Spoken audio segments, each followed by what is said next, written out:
জয়গুরু বন্ধুরা, বিশেষ করে আমার বয়স্ক বন্ধুরা বা দাদা ভাইয়েরা যারা দাম্পত্য জীবনে খুবই অসুখী, যাদের সংসার টিকতেছে না, যারা নিজেকে মেলে ধরতে পারতেছেন না, নিজের পৌরসত্ব নষ্ট হয়ে গেছে, অর্থাৎ যাদের একেবারেই উত্থান হয় না, তাদের জন্য আজকে এমন একটি টোটকা আমি শেয়ার করতে যাচ্ছি।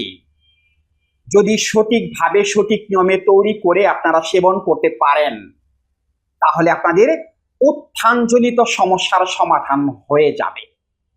তবে কথা শুনতে হবে। এখন হুট করে ভিডিওটা স্কিপ করে যেখানে টোটকার কথাটা বলছি সেই টোটকা সেবন করে বসে থাকবেন আর সমাধান হয়ে যাবে তা না, কিন্তু আগে মনোযোগ সহকারে কথাগুলো শুনুন, তারপরে ওই টোটকাটি তৈরি করে সেবন করুন, দেখবেন সত্যি সত্যি সমাধান হয়ে গেছে।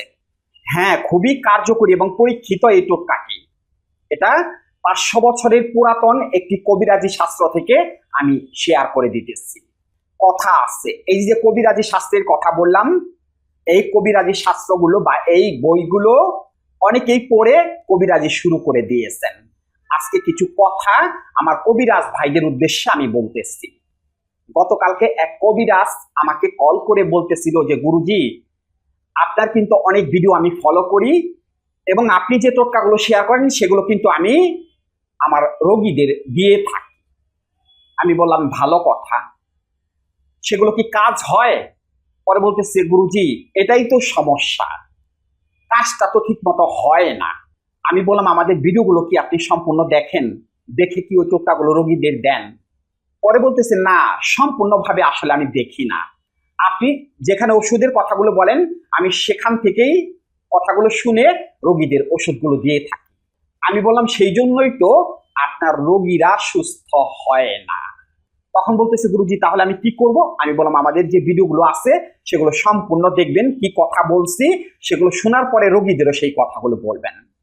রোগীরা যদি সেই সমস্যাগুলো সমাধান নিজেরা করে ফেলতে পারে, অর্থাৎ মানসিক সমস্যার সমাধান যদি নিজেরা করে ফেলতে পারে, তাহলে ওষুধে কাজ করবে, তা না হলে কাজ করবে না। এখন কথা হলো, এইরকম কবিরাজ হাজার হাজার গজিয়ে গেছে, এখন সবাই কবিরাজ হয়ে গেছে। এই যে কবিরাজি ভাইয়েরা কবিরাজি করেন, বই থেকে টোটকাগুলো শেয়ার করে দেন, কবিরাজি বই থেকে, মানলাম ঠিক আছে।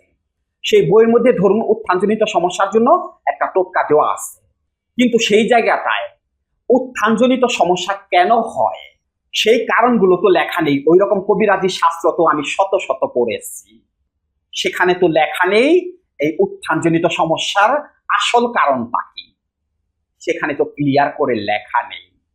সেই কারণগুলো জানতে হইলে কবিরাজি শাস্ত্রের পাশাপাশি আরো কিছু শাস্ত্র বা বই পড়তে হবে, যেমন অ্যানাটমি আছে, বোটানি আছে, বায়োলজি আছে, ফার্মেসি আছে, এবং 100% সাইকোলজি সম্পর্কে যথেষ্ট ধারণা থাকতে হবে, অর্থাৎ সাইকোলজি পড়তে হবে।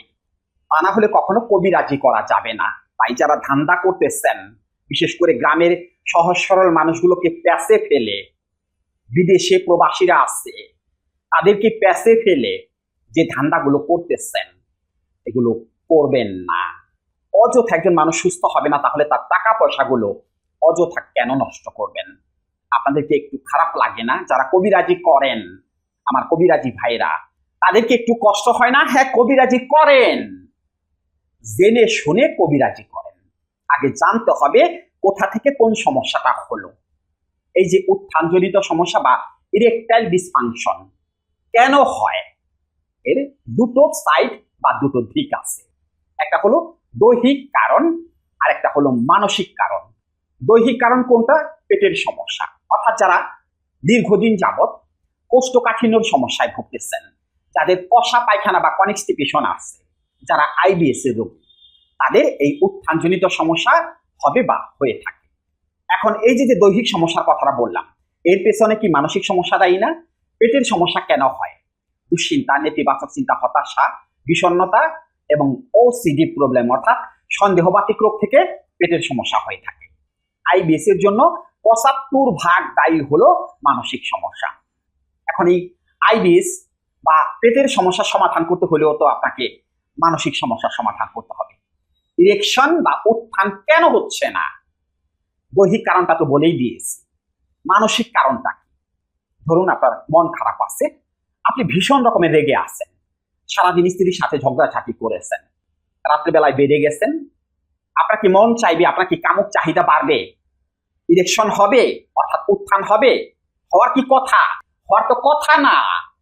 আমাদের সেক্সটা গ্রহ করে কোথা থেকে? মন থেকে।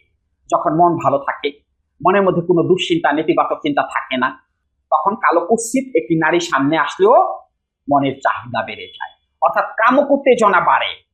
আর যদি মন খারাপ থাকে, অর্থাৎ আপনার মন ভালো নেই, তখন যদি আপনার সামনে বিশ্ব সুন্দরীকেও এনে দেওয়া হয়, তাহলে কি আপনার কামুক চাহিদা বাড়বে? আপনার উত্তেজনা বাড়বে? কখনো বাড়বে না। তাহলে সমস্যাটা কোথায়? সমস্যাটা হলো মন। আপনি সহবাসে গেছেন, আপনার স্ত্রীর যে কোনো একটা ঘটনা আপনার মনে পড়ে গেছে, আপনার মধ্যে সন্দেহ কাজ করতেছিল, আপনার স্ত্রী পরকীয়া করে, সেই স্ত্রীর পাশেই আপনি শুইতে গেছেন। এখন যদি সেই স্ত্রী যতই সুন্দরী হোক, সে যদি আপনাকে জড়িয়ে ধরে, তাতে কি আপনার কামক উত্তেজনা বাড়বে? আপনার কামক চাহিদা বাড়বে? তার প্রতি কোনো আকর্ষণ তৈরি হবে না। কেন হবে না? ওই যে আপনার মনের মধ্যে একটা সন্দেহ আছে, একটা ঘৃণা তৈরি হয়ে গেছে, যার কারণে তার প্রতি আপনার কোনো অ্যাট্রাকশন হচ্ছে না, অর্থাৎ মনের আগ্রহ তৈরি হচ্ছে না, যার কারণে ইরেকশন হচ্ছে না, অর্থাৎ গোপন অঙ্গ শক্ত হচ্ছে না। এখন এইরকম যদি মনের সমস্যা থাকে, খিটখিটে মেজাজ, রাগ বেশি, মনের সন্দেহ, মন ভালো থাকে না, অস্থির, দুশ্চিন্তা সারাক্ষণ করতেই থাকেন, মাথার মধ্যে একের পর এক চিন্তা আসতেই থাকে, তাহলে উত্থান হবে কোথা থেকে? উত্থান তো হবে না। ওই সময় আপনাকে যতই হালুয়া সেবন করানো হোক না কেন, তাকে তো কোনো কাজে দেবে না, কারণ আপনার মনই তো ভালো নেই। তাহলে ইরেকশন হবে কোথা থেকে, অর্থাৎ উত্থান হবে কোথা থেকে? এখন এই সমস্যার জন্য কি কোনো ঔষধ আছে? অর্থাৎ এই মানসিক সমস্যার জন্য কি কোনো ঔষধ আছে? মানসিক সমস্যা হয় কোথায়? মনের মধ্যে। দুশ্চিন্তা আসে কোথায়? মনের মধ্যে। সন্দেহ কোথায় আসে? মনের মধ্যে। তাহলে মনের রোগের কি কোনো ঔষধ আছে? এই মনের রোগের কথা কি ওই কবিরাজি শাস্ত্র বা বইয়ের মধ্যে লেখা আছে? না, নেই। এর জন্যই আলাদা কিছু সাবজেক্ট পড়তে হবে। তার মধ্যে একটি অন্যতম সাবজেক্ট হলো সাইকোলজি। আপনাকে সাইকোলজি জানতে হবে। যেমন আপনি কবিরাজি করেন, এক রোগী এসে আপনাকে বললো যে কবিরাজ মশাই, আমার তো সবকিছু ঠিক আছে, এমনিতে উত্থান হয়, যখন আমি মাস্টারবেশন করি তখন উত্থান হয়, কিন্তু আমার স্ত্রীর কাছে গেলে উত্থান হয় না। এখন এর জন্য কোন কবিরাজি করবেন আপনি বলেন? কোন ওষুধ দেবেন আপনি বলেন? কি কোন ওষুধ জানা আছে আপনার? এই যে ভদ্রলোক বললো তার সবকিছু ঠিক আছে, স্ত্রীর কাছে গেলে উত্থান হয় না, এখানে সাইকোলজি অ্যাপ্লাই করতে হবে না? এখানে বেশ কিছু গোপন ঘটনা আছে না? কেন তার স্ত্রীর কাছে গেলে তার উত্থান হয় না? এই বিষয়গুলো তো বের করে নিয়ে আসতে হবে, তাহলে তো তাকে চিকিৎসা করা যাবে এবং সেই রোগী 100% সুস্থ হবে। আপনি এখন রোগের কারণটাই জানেন না, তাকে শিমুল মূল শতমূল অশ্বগন্ধা দিয়ে একটা হালুয়া তৈরি করে দিলেন, টাকাটা তো ঠিকই রেখে দিলেন, কিন্তু ওই ভদ্রলোক তো আপনাকে বললো তার সবকিছু ঠিক আছে, তাহলে তাকে ওষুধ দিলেন কেন? তাকে কি অন্য চিকিৎসা দেওয়ার দরকার ছিল না? অন্য চিকিৎসা দেওয়ার দরকার ছিল, অর্থাৎ তাকে কাউন্সেলিং করানোর প্রয়োজন ছিল। তার সমস্যাটা হয়েছিল মানসিক, অর্থাৎ সে মানসিক রোগে আক্রান্ত, তার স্ত্রীর প্রতি হয়তো সন্দেহ কাজ করত, যার কারণে তার উত্থানজনিত সমস্যাটা হয়েছে। কবিরাজ মশাইরা এগুলো বুঝতে হবে। কবিরাজ মশাইরা কবিরাজি করবেন এবং বুঝে শুনে করার চেষ্টা করবেন। আর যারা এই কবিরাজদের কাছে যান, তারাও তো আরেক ধরনের বোকা পাবলিক, তারা তো কোনো কিছু বুঝতেই পারেন না যে কোথা থেকে সমস্যাটা হলো। অবশ্য আপনাদের তো কোনো কিছু করার থাকে না, কারণ বিপদে পড়েছেন, বিপদ থেকে উদ্ধার পাওয়ার জন্য যে যা বলে তাই তো করতে হবে আপনাকে, কেননা বিপদ তো কাটাইতে হবে। তখন তার টাকা পয়সার দিকে তাকান না, বছরের পর বছর ওষুধ খেয়ে যান, সমাধান হয় না, সেদিকে কোনো খেয়ালই নেই। অথচ একটু যদি বুঝে শুনে সমস্যাটা কোথা থেকে হলো, কোন কারণে হলো, এর সমাধানটা কি, তাহলেই সঠিক চিকিৎসাটা হয়ে যেত বা চিকিৎসায় সুস্থ হয়ে যেতেন। ক্লিয়ার? বিষয়টি বুঝতে পারছেন কি মেসেজগুলো আজকে আপনাদের দিয়েছি, অর্থাৎ যারা রোগী এবং যারা কবিরাজি করেন তাদের কি মেসেজগুলো দিয়েছি বুঝতে পারছেন তো? যাই করেন বুঝে শুনে করার চেষ্টা করবেন। এবার আসুন আপনাদের সেই কবিরাজি টোটকাটি শেয়ার করে দিতেছি। সেই কবিরাজি টোটকাটি করার জন্য প্রথমে যে উপকরণটি লাগবে সেটি হলো আলোকলতা, যেটাকে স্বর্ণলতা বলা হয়। সেই আলোকলতার পাউডার বা চূর্ণ বাইনাতির দোকান বা পশারির দোকানে কিনতে পাওয়া যায়, সেখান থেকে আপনারা কিনে আনার চেষ্টা করবেন। কখন কিভাবে সেবন করবেন?